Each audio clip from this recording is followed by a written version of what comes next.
माझा पंढरीनाथ आला आणि जनाबाई सोबत दळायला बसला आणि दळता दळता माझी जनाबाई बोलायला लागली, विठ्ठल माझा पिता ग रुक्मिणी माता. हे माग म्हणायचा, पिता विठ्ठल माझा पिता ग रुक्मिणी माझी. असं म्हणणार रुक्मिणी मातेने एकदम आली तोंडावर हात दिला. हो काय बोलताय? अहो ती जना बोलते, विठ्ठल माझा पिता ग रुक्मिणी माता. या नाही म्हणावं माग, विठ्ठल माझा पिता ग रुक्मिणी म्हणणार. रुक्मिणी मातेने लगेच तोंडावर हात दिला, बोलू नका ना, पागल झाले का काय? त्या भक्ताच्या प्रेमासाठी माझा देव पागल बनतो. पागल पागल बनला आणि बोलायला लागला. रुक्मिणी मातेने कपाळावर हात दिला.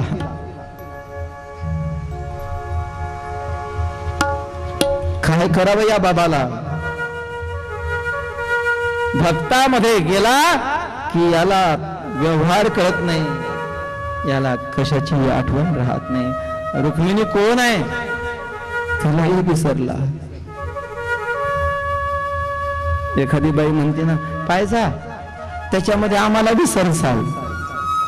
अहो हे विसरल, याच्यात काय? तो विसरला.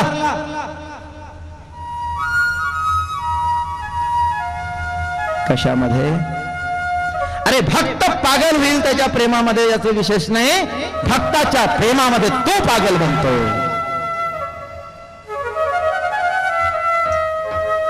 आणि ही पागलपणाची भावना चालू द्या. सत्वाचे अंधन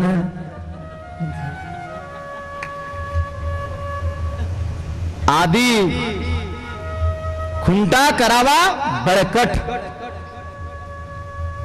आणि मग कास धरावी.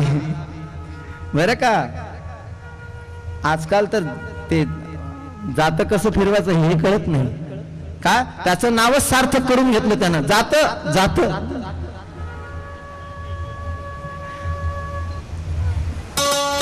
फक्त आता ते जात आहे ना, फक्त लग्नातच जात. विदर्भामध्ये माहितीही नाही राहिला आता, लग्नामध्ये त्याची पूजा नाही राहिली. पहिल्या माता भगिनी दळायच्या, आता एखाद्या माणसाला विचारावं, का रे कुठं चालला? दळायले. माता मावल्याचे काम कमी झाले का? तुम्ही भागवत पहा ना, संख्या कोणाची जास्त आहे. आणि तुम्ही हे करताय म्हणून देवानं तुमच्यावर उपकार केले. ते जात गेलं आणि डब्बे आले आणि आईच्या डोक्यावर बसले.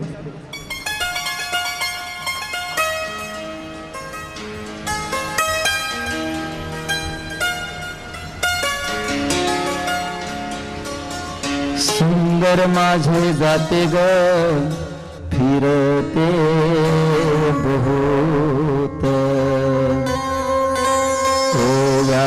गाऊ कौतुक तू ये रे बा विठ्ठला. ओव्या गाऊ कौतुक तू ये रे बा विठ्ठला. माझा देव प्रगट होतो आणि त्या भक्ताला सर्व काम करू लागतोस. न सांगता करी सर्व काम, न सांगता करी. आणि मग दळता दळता भगवान पंढरी दिशानं बघितलं आणि सांगितलं, जणे किती वेळ झाला? अगं बघता बघता 5:15 वाजले आणि आता मंदिरामध्ये काकड आरतीची वेळ झाली. अगं पुजारी येतील, दार उघडतील, मी जर दिसलो नाही तर?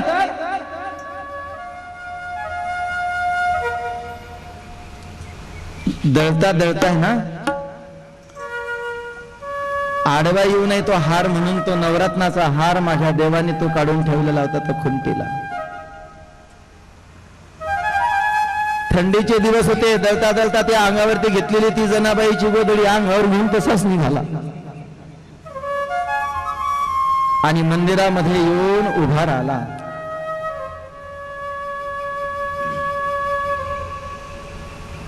पुजारी आले. पुजाऱ्याने देवाचं दर्शन घेतलं, बघितलं. गरमीचे दिवस होते, देवाचा मेकअपही पगळायला लागला.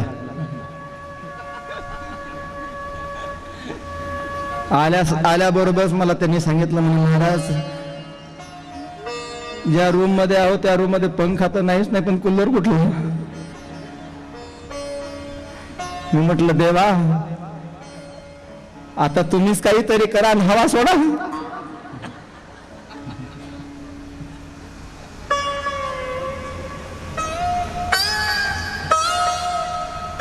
आणि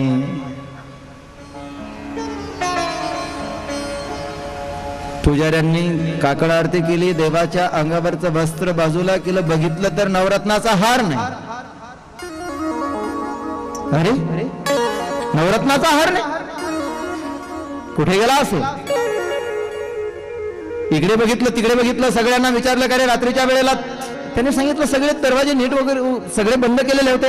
इकडे तिकडे बघितलं तर देवाच्या बाजूला जनाबाईची गोधडी सापडली. आणि पुजाऱ्यांनी ठरवलं, अरे ही कोणाची आहे रे. जनीची. जनीची? हा जनीची. चला जनीकडे. आणि माझा भगवान परमात्मा आता विटेवरती असलेला का घाम सुटणार नाही झाला. हा माझ्या जनाबाईकडे येतो. ब्राह्मण बघितलं, घराची झडती घेतली तर घरामध्ये तो हार सापडला. आणि मग काय, काही लोकांना तर तेच पाहिजे ना. एवढी भक्ती करता काय, भक्तीचं सोंग आणता, देवाचा हार हाय कमी पडला चोरण्यासाठी. कुटाळ मंडळींना तर कुठंतरी बोट ठेवायला जागा मिळते मायबाप. म्हणून मी विनंती करतो भक्तांना की आपल्या भक्तीमध्ये असा एकही दोष नसला पाहिजे की कुटाळ मंडळींना आपल्याकडे भक्तीकडे बोट दाखवावं. सावधगिरीनं भक्ती करा. ओव्या गाऊनी स्वरात दास जनीच्या घरात. ओव्या गाऊनी स्वरात दास जनीच्या घरात. भजनगडीले सखा श्री हरी. भजनगडीले सखा श्री हरी. आरे चोरीचा माझ्यावरी. आरे चोरीचा माझ्यावरी.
पांडुरंगा केला सुतावा. असा कार्य पांडुरंगा केला सुतावा. अलंकार गेला सुदेवा. अलंकाराची गेलास देवा वाकडनेली तू अंगावरी वाकडनेली तू अंगावरी आडचोरीचा माझ्यावरी आडचोरीचा माझ्यावरी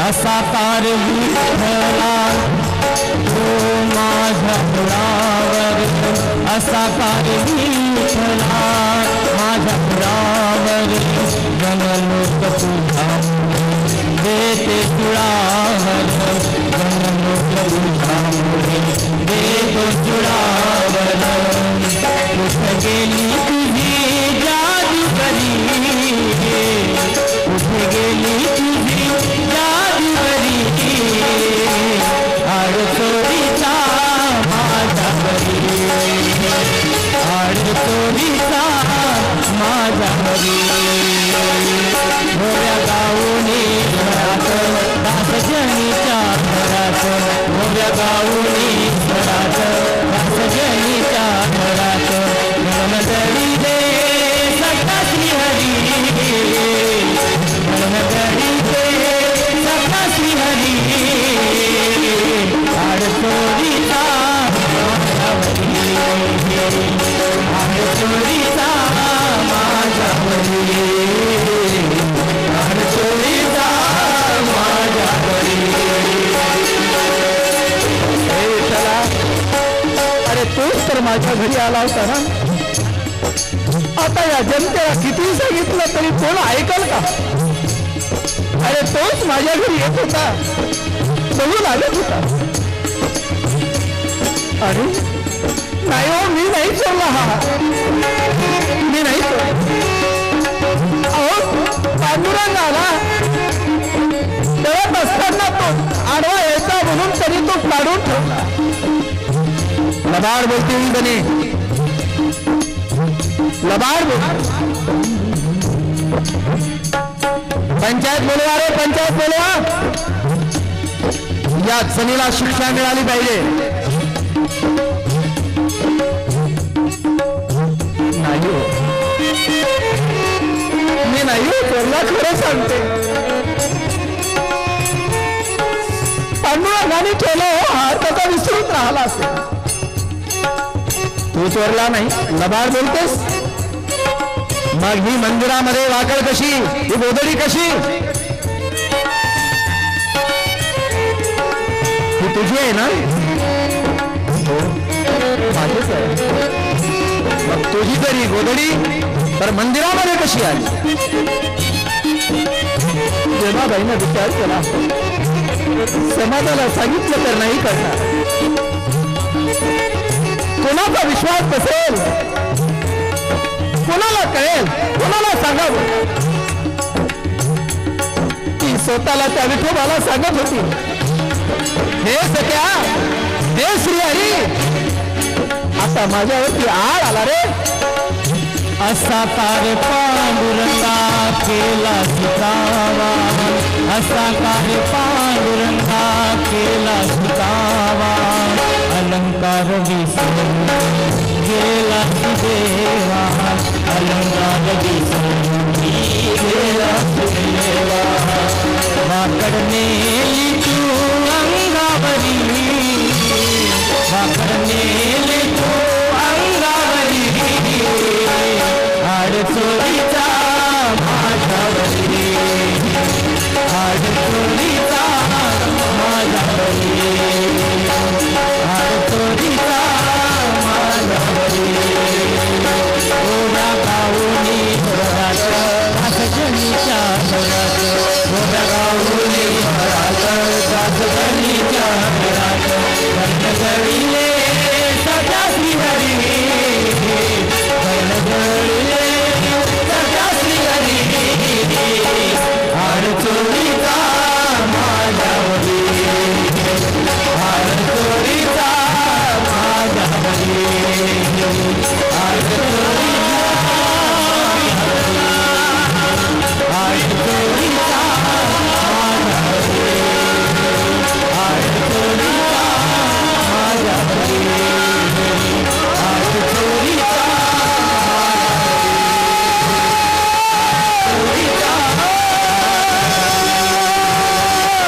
आहे सुळावरती. आता जनाबाईला आता द्यायचं ठरवलेलं आहे. जनाबाईला विचारलं, काय तुझी इच्छा शेवटची, चाल बोल. जनाबाई म्हटली, काही नाही, फक्त त्या पांडुरंगाचं एक वेळ दर्शन घेऊ द्या, एक वेळ त्या विठोबाचं दर्शन घेऊ द्या. जनाबाईला मंदिरामध्ये आणलं. जनाबाई त्या विठोबाच्या समोर उभे राहिले आणि पदर खोवला. अरे अरे विठा, मायेच्या कारत्या, तुझी रांडरंडकी झाली. हे विठा, काय वाटलं तुला? आता बरं झालं ना? आता तुझ्या मनासारखं झालं ना? आता ही जणी जाणार आहे सुळावरती. पण लक्षात ठेव,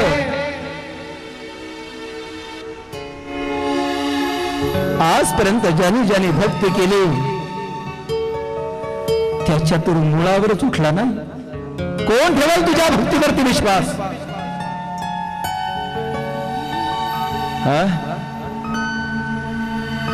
कोण करेल तुझी भक्ती? कोण करेल तुझं नामस्मरण?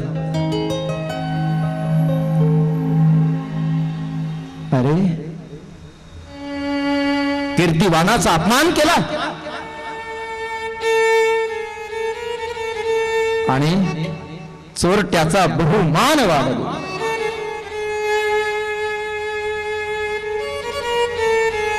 तो चोरटा वाल्या कोणी? अरे, तुझं नाव घेतलं तर त्याची कीर्ती वाढवली. काय केलं होतं त्या प्रल्हादाने? काय केलं होतं त्या ध्रुवाने? अरे, त्या प्रल्हादाने तुझं नाव केलं ना, तर त्याला किती यातना भोगाव्या लागल्या.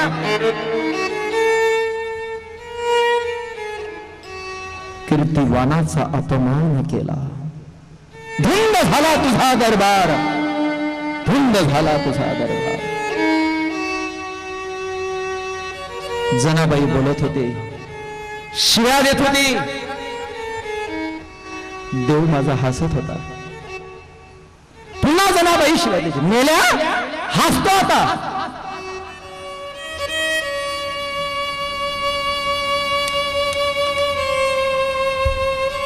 तेवढ्यात मी त्या पंचायतीने सांगितलं, काढा रे त्या जणीला बाहेर, घ्या तिला सुळावरती. आणि मग माझ्या जनाबाईने डोळे भरून करून बघितलं, हात जोडले, तो हृदयामध्ये साठवला.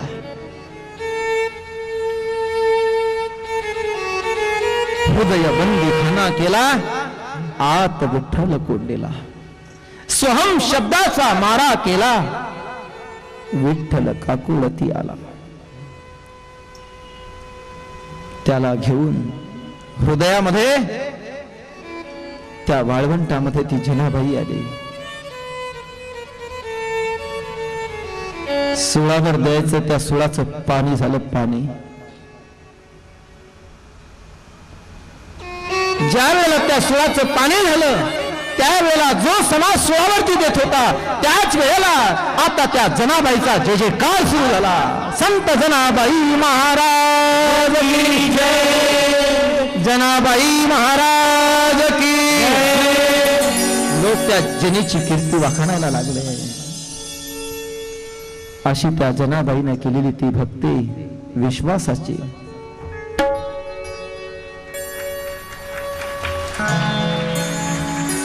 सूतजी महाराज शौनक ऋषींना सांगतात की, ऋषी हो, या भावात्मिका भक्तीमुळे तो भगवान परमात्मा धावत येतो. त्या भक्ताला त्याच्याकडे जाण्याची गरज नाही, तो भगवंतच त्यांच्याकडे येतो. भगवंत त्याच्याकडे येतो. आणि ती अशी भक्ती सूतजी महाराज शौनक ऋषींना सांगतात की या भागवत भक्तांनी केली. तो भगवान परमात्मा त्याच्यासाठी अनेक रूपाने नटला.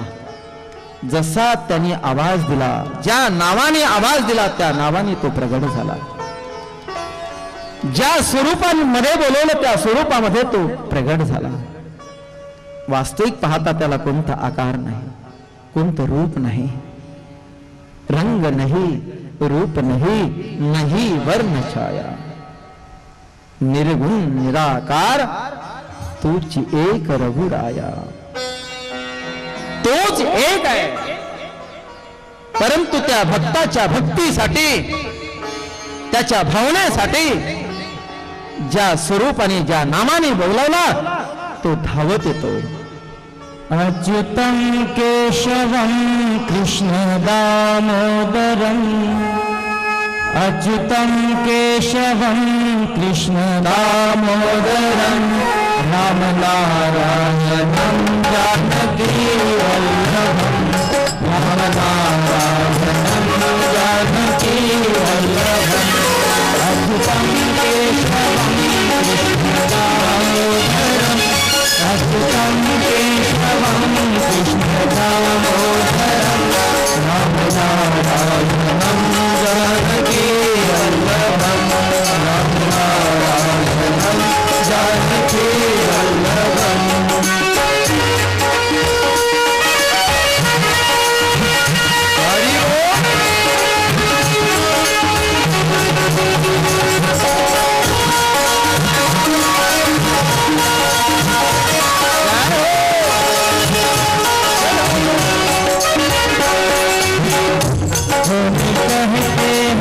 भगवान आते नहीं, कहते हैं भगवान आते नहीं, मीरा से बुलाते नहीं, मीरा जैसे बुलाते नहीं. अच्युतं केशवं कृष्ण दामोदरम् अच्युतं केशवं कृष्ण दामोदरम् राम नारायणं जानकी वल्लभम् राम नारायणं जानकी वल्लभम्. जय हो.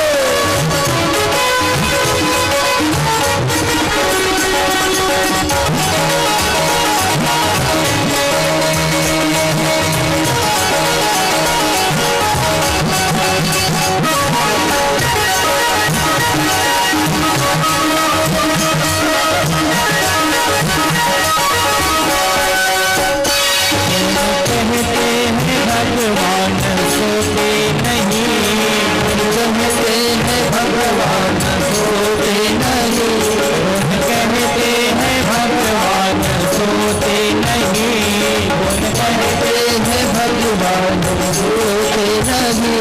माय सोना जैसे सुलाते नहीं, माय सोना जैसे सुलाते नहीं.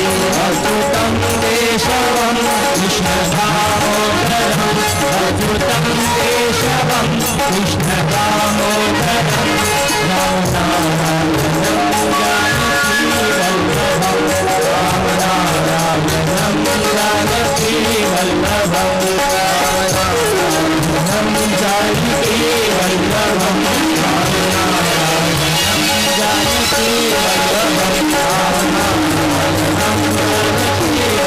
वल्लभम् राम नारायणं जानकी वल्लभम् राम नारायणं जानकी वल्लभम् राम नारायणं जानकी वल्लभम्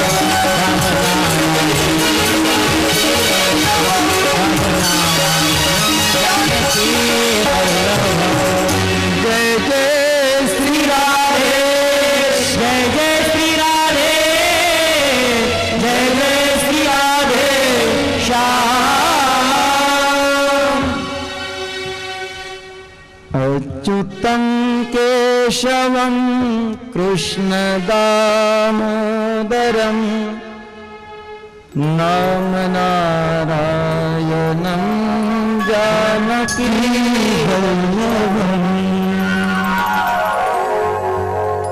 कौन कहते हैं भगवान आते नहीं, द्रौपदी के जैसे हम बुलाते नहीं। दररोज त्याला बोलवा, नक्की तो येईल. माझी माई, मी केंद्रामध्ये ज्या वेळेला माझं मुक्कामाचा वेळ आला त्यावेळेला सायंकाळी सगळा हा साधक परिवार आत्मा मालिक गुरुदेवाचा प्रतिमा घेऊन दररोज शेजारती करतात आणि आपल्या गुरुदेवाचे निद्रास स्थान करवतात. काय भावना आहे, काय भक्ती आहे, काय प्रेम आहे.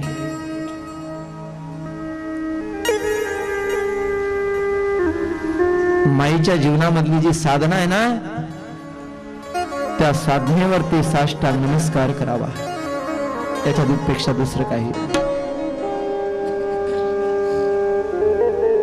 एक निष्ठता असावी, दुराग्रह नसावा, पण निष्ठता मात्र नक्की असावी. भक्तीमध्ये निष्ठावंत असला पाहिजे. निष्ठावंत भाव भक्ताचा स्वधर्म. हा भक्ताचा स्वधर्म आहे, निष्ठावंत भाव.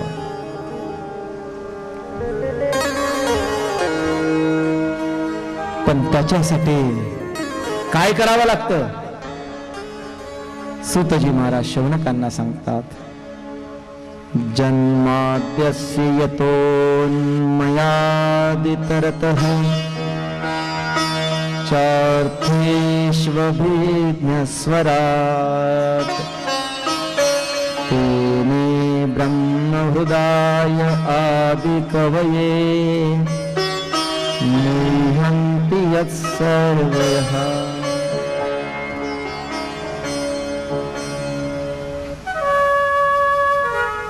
जन्माद्यस्य यतोन्मयादितरतः चार्थेष्वभिज्ञ स्वराट तेजो मृदा अदि मुने एत्रत्रो सर्गो मुषा धाम्नां स्वेन सदा निरस्तकुहकम् सत्यं परं धीमहि सत्यं परं धीमहि सत्यं परं धीमहि. या शब्दाने सांगितलं थोडस ध्यान करा. पण कशाचं ध्यान करा? सत्यं परं धीमहि. त्या सत्याचं ध्यान करा. दररोज नियम करा जीवनामध्ये. ध्यान करो, ध्यानी बनो. सकाळी लवकर उठावं, थोडासा प्राणायाम करावा आणि त्या सत्याचं ध्यान करावं. पण डोळे लावल्यानंतर अंतर्मुख होऊन आम्हाला काही दिसणार नाही ना. काय असतं सांगू का तुम्हाला? डोळे लावल्याबरोबर दिसेल असं काही सांगता येत नाही, पण दिसल्याशिवाय राहणार नाही. मग त्याच्यासाठी काय करावं? थोडस स्थिर राहावं त्याच्यामध्ये. थोडस त्याच्यामध्ये स्थिर राहा. आणि ते स्थिर राहण्यासाठी एकमेव उपाय जर काय असेल तर त्या माझ्या भगवंताच्या नामाचा आश्रय आहे. मग ते नाम ओंकार साधनेचं असावं, ते कृष्णाचं असावं, ते रामाचं असावं. ते एकच आहे, तो एक आहे. माऊली सांगतात, अजपा जपणे उलट प्राणाचा तेथेही मनाचा निर्धार असे.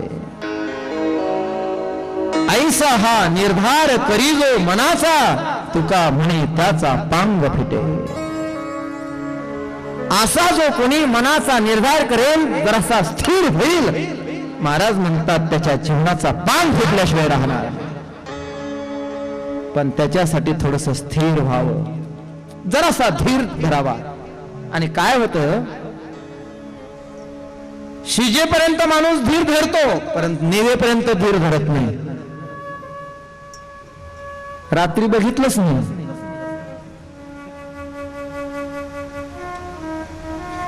माणसाला धीर नाही धरवत. थोडासा धीर धरा. बहिर्मुख असलेले इंद्रिय ज्यावेळेला आपण अंतर्मुख करू त्यावेळेला नक्की आपल्याला त्या डोळ्यासमोर त्या ध्यानामध्ये काही दिसणार नाही. का? त्याचं कारण आहे बाहेरच्या संसार रूपी विषयाच्या आपल्या डोळ्यावरती आपल्या दृष्टीवरती त्याचा परिणाम झाला. आणि तो परिणाम जोपर्यंत बाजूला सरकत नाही, जोपर्यंत ते विषयाचं पटल या दृष्टीवरून बाजूला सरकणार नाही, तोपर्यंत तो असलेला दृष्टी समोर येणार नाही. उदाहरण म्हणून सांगेल आपल्याला, आपण जर उन्हातून बाहेरून जर समजा गेलो आणि एखाद्या घरामध्ये जर प्रवेश केला, त्या घरामध्ये लाईट नसावी, त्या घराला खिडक्या नसाव्या आणि त्या दारातून प्रवेश आतमध्ये केला, तर त्या बाहेरून आल्याबरोबर त्या घरामध्ये गेल्यावर आपल्याला गेल्याबरोबर काही दिसत नाही का? दिसतं. पण ज्या घरामध्ये ती माणसं वावरत होती ती तर सुईनं शिवत होती, मग त्यांना दिसत होतं की नाही? दिसत असेल म्हणूनच काम करत होते ना. मग त्यांना दिसतं तर आम्हाला का दिसत नाही? याचं कारण काय? अरे संत महानुभावांना ह्या परिचित्या जीवनामध्ये आल्या, ह्या अनुभूत्या जीवनामध्ये आल्या, तर आमच्या जीवनामध्ये ही अनुभूती का होत नाही? याचं कारण काय? याचं संशोधन करण्याची आम्हाला गरज आहे. आणि हे करावं, प्रत्येकाने करावं. आपल्या भक्तीचा ताळा घ्यावा, आपल्या साधनेचा ताळा घ्यावा. आणि ज्यानं आपल्या जीवनात ताळा नाही केला त्याच्या जीवनाची अवकळा होतो. तुका म्हणे नाही ताळा त्याच्या जीवनाची अवकळा. आणि ही अवकळा जर जीवनाची होऊ नये असं वाटत असेल तर आपल्या साधनेचा थोडासा ताळा घेत चला. आणि खरंच सकाळपासून उठलो तेव्हापासून देवाचं नामस्मरण किती केलं? आम्ही त्या ज्या सत्तेनं जीवन जगतो त्या सत्तेचं आम्ही ध्यान किती केलं? किती आम्ही त्याचं स्मरण केलं? थोडासा विचार करण्याची गरज आहे.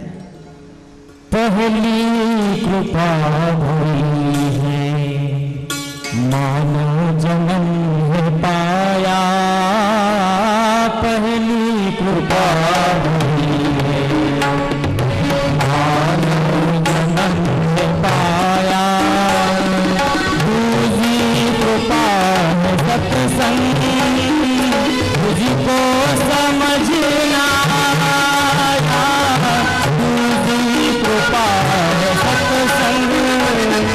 तुझको समझना आया नहीं ज्ञान ध्यान पूजा ऋषियों में मन लगाया. जरा सोच ले क्या किया क्या खोया क्या पाया. जरा सोच ले क्या किया क्या खोया क्या पाया. जरा सोच ले क्या किया क्या खोया क्या पाया. जरा सोच ले क्या किया क्या खोया क्या पाया. जरा सोच ले क्या किया क्या खोया क्या पाया. ताळा घ्या जरासा जीवनाचा. काय आम्ही मिळवलं आणि काय गमावलं? आमच्या जीवनामध्ये काय नफा आला काय तोटा आला? ताळा घेतला पाहिजे ना.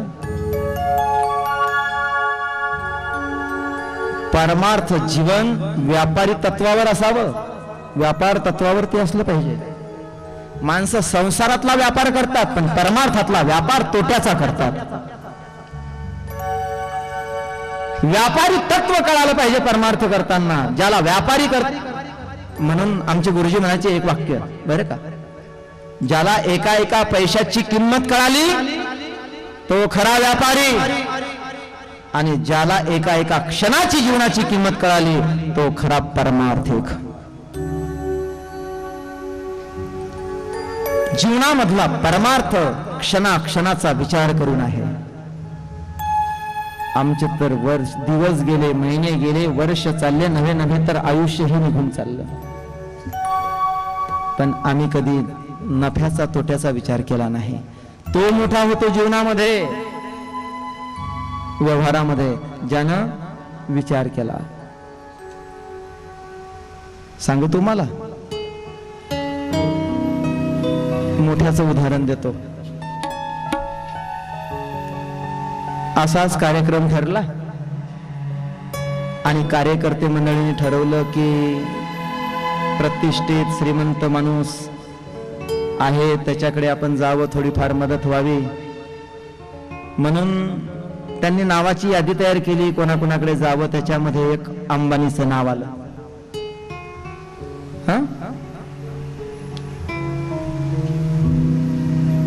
आणि ते अंबानीचं नाव आल्यानंतर 5-10 प्रतिष्ठित माणसं त्यांच्याकडे गेली आणि घरामध्ये प्रवेश केला तर त्या दोघा नवरा बायकोची भांडणं चालू होती.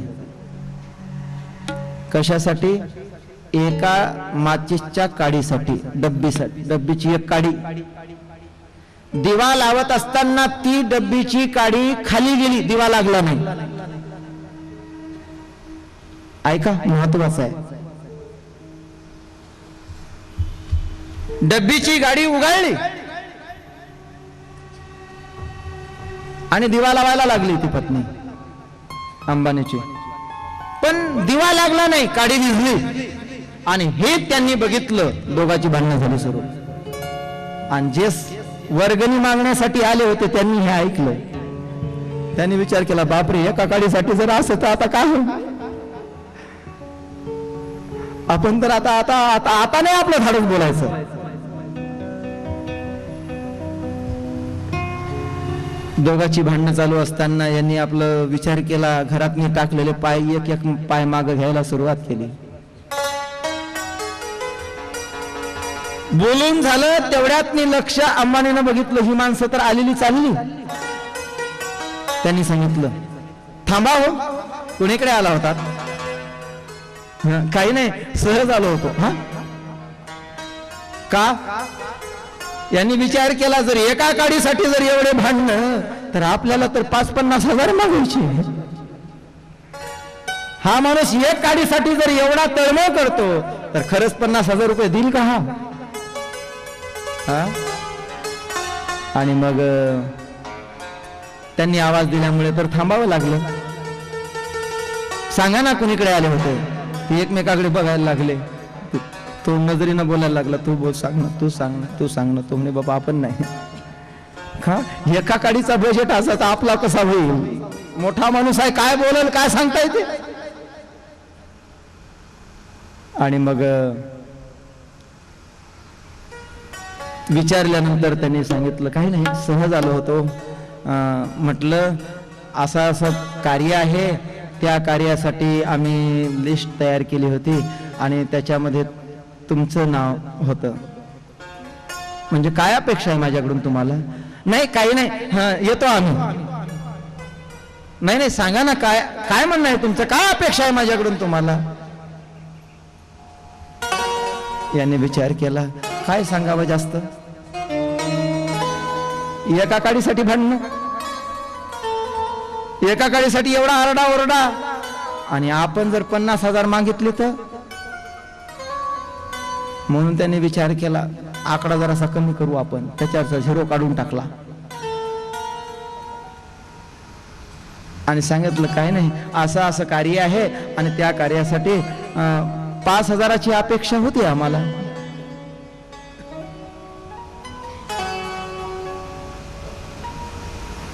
त्यांनी सांगितलं, कार्य काय आहे, कार्याचा उद्देश, कार्याचा संदर्भ सगळा ऐकला आणि अंबानीने त्याच्या जो कारकून होता त्याला आवाज दिला, इकडे रे, चेक घेऊन ये. चेक आणला आणि त्यांनी त्याच्यावरती आकडा टाकला 5 लाखाचा आणि तो चेक घेतला आणि त्यांच्या हातात मी दिला. हा घ्या. त्या माणसाने बघितला, त्याचे डोळे स्थिर पाहायला लागले, फिरायला लागले त्या आकड्यावरून. कदाचित आज 0 जास्त पडले काय, का याच्या आधी काडीचा प्रकार डोळ्यासमोर होता ना. एक माचीची काडी खाली गेली तर त्याच्यासाठी एवढी तळमळ केली, पण आता मात्र कागदावरती 5 लाखाचा आकडा लिहिला. विश्वास पडत नव्हता. विचारलंच, मालक कितीचा आकडा आहे? 5 लाखाचा आहे. फुल नाही फुलाची पकडी या कार्यामध्ये माझी घ्या, आणि अजूनही गरज पडत असेल तर पुन्हा आवाज द्या. या कार्यासाठी हा अंबानी उभा राहील.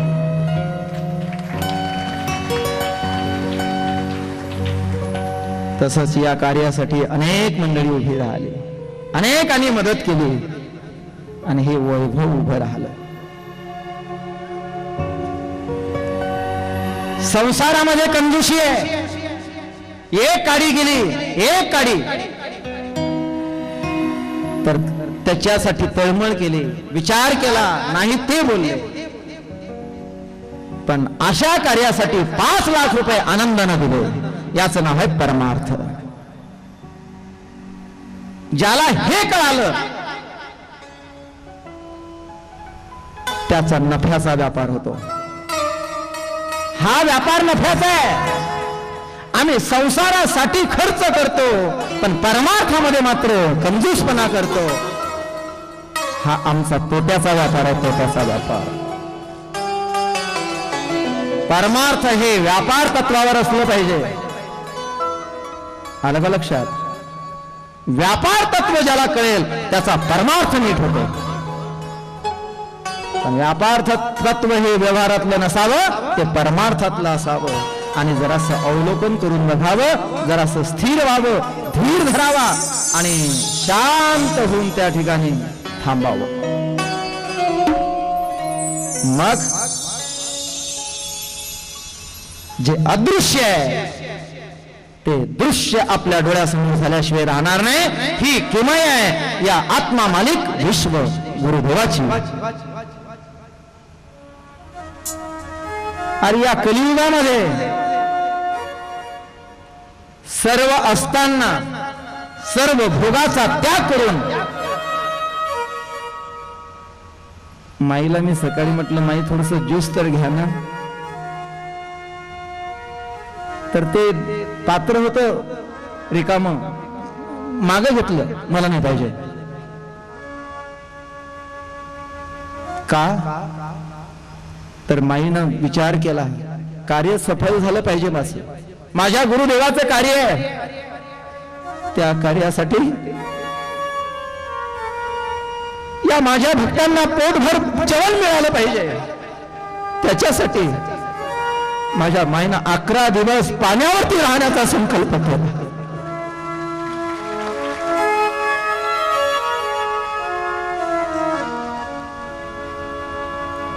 जेव्हा माझे गुरुदेव येतील, सद्गुरू येतील, त्या दिवशी मला ते भरवतील, त्याच वेळेला मी ते सेवन करेन. निष्ठावंत भाव भक्ताचा स्वधर्म. हा जीवनामध्ये हा नफ्याचा व्यापार आहे मायबा. हा नफ्याचा व्यापार करावा. ज्याला हे जमलं तो या मृत्यूच्या डोक्यावरती पाय ठेवून जातो. जगा काळ हाय, आम्ही माथा दिला पाय. म्हणून तुका म्हणे लाभ, तुका म्हणे लाभ, तुका म्हणे लाभ, तो व्यापार, तुका म्हणे लाभ,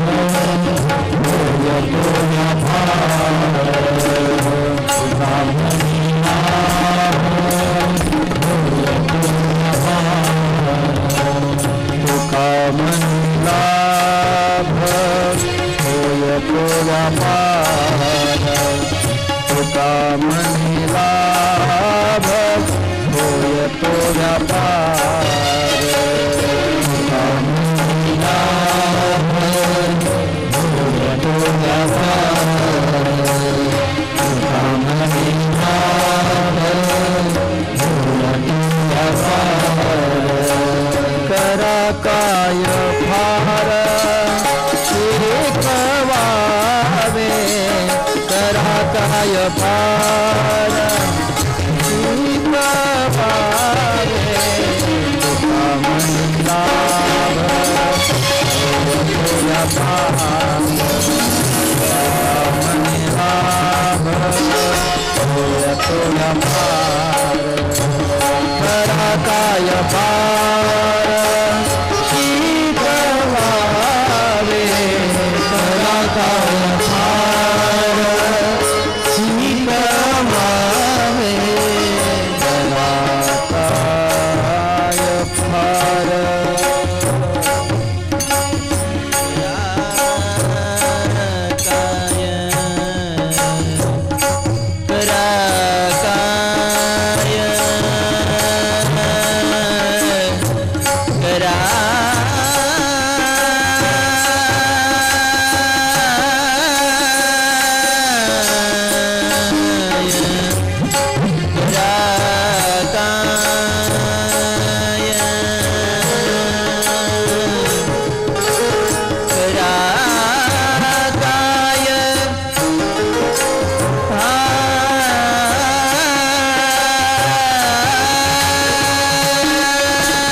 तुका म्हणे लाभ होय तो व्यापार, करा काय फार शिकवावे.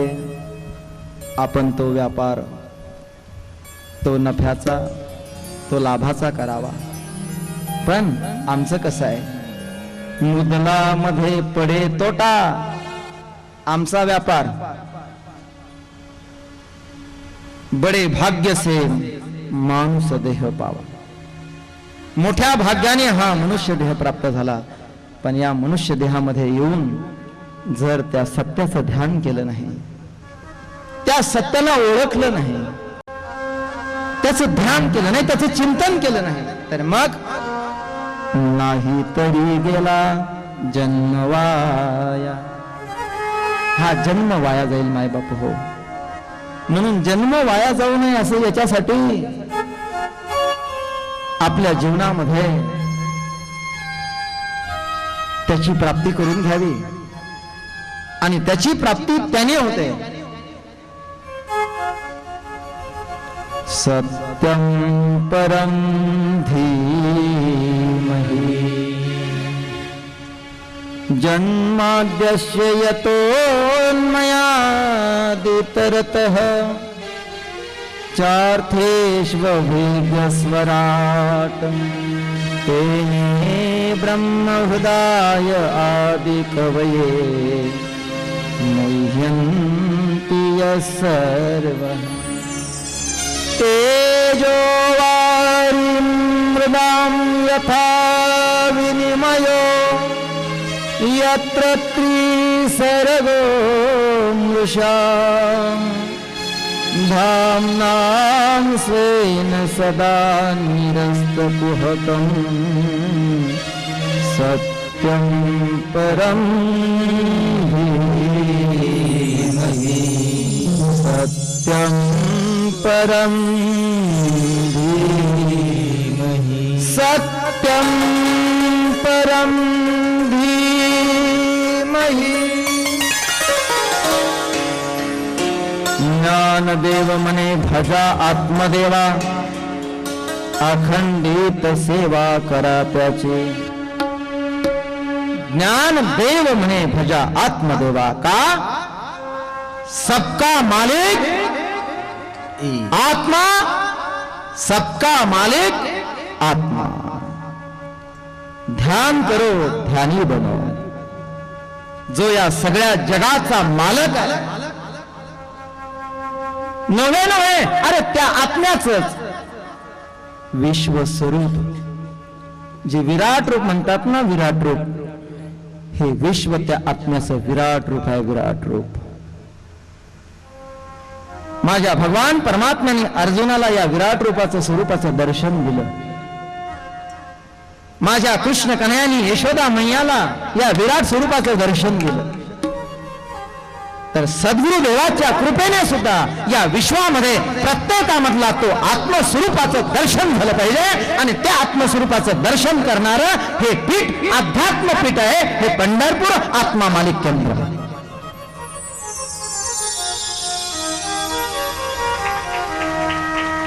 आणि त्याच उद्देशाने या कार्यक्रमाचं प्रयोजन आहे, उद्देश आहे की जेणेकरून प्रत्येकाला तो आत्मा कळाला पाहिजे, ते सत्य कळालं पाहिजे। सुतजी महाराज शौनक ऋषींना सांगतात की ऋषी हो, ज्या वेळेला या आत्मस्वरूपाचा विसर पडतो त्या वेळेला जीव हा अहंकारी बनतो।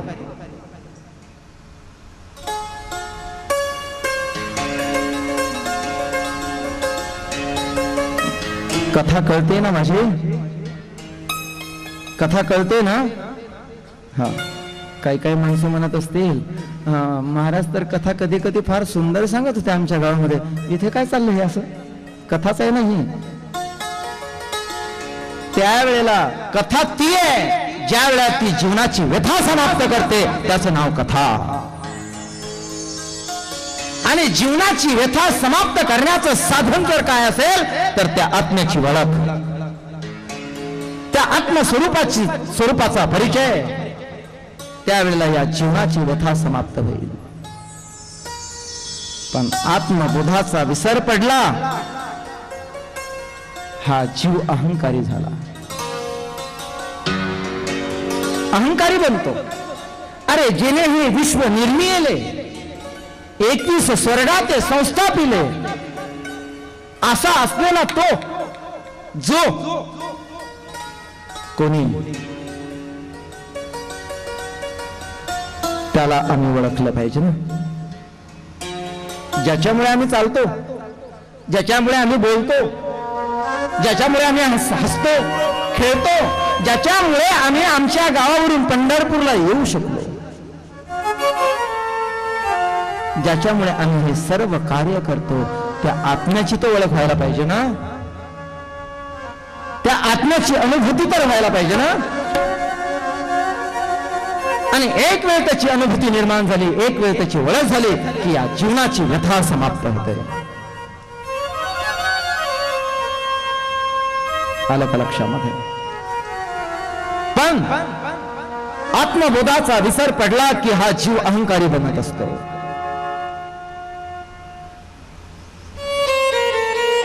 आणि हा अभिमान, हा अहंकार फार वाईट आहे बाबा, फार वाईट आहे। आणि हा सामान्याच्या मागे नाही लागत, हा अहंकार, हा अभिमान विशेष नये अज्ञानाच्या पाठी, सज्ञानाच्या झुंबे कंठी नाना संकटी नाचवी। माऊली ज्ञानेश्वरी मध्ये सांगतात की हा जो अभिमान आहे, या अभिमानाने, या अहंकारानं मोठ्या मोठ्याला नागवलं, मोठ्या मोठ्याला नागवलं। सावधान, सावधानतेचा इशारा आहे। परमार्थामध्ये, व्यापार तत्वावरती केलेला परमार्थ सावधानतेचा असला पाहिजे। थोडी जरी चूक घडली, 5 वर्ष रिवर्स होतो व्यापारातून, 5 वर्ष। अरे त्या व्यवहारातल्या याच्यामध्ये जर 5 वर्ष जर तो रिवर्स येत असेल तर याच्यामध्ये जर चूक झाली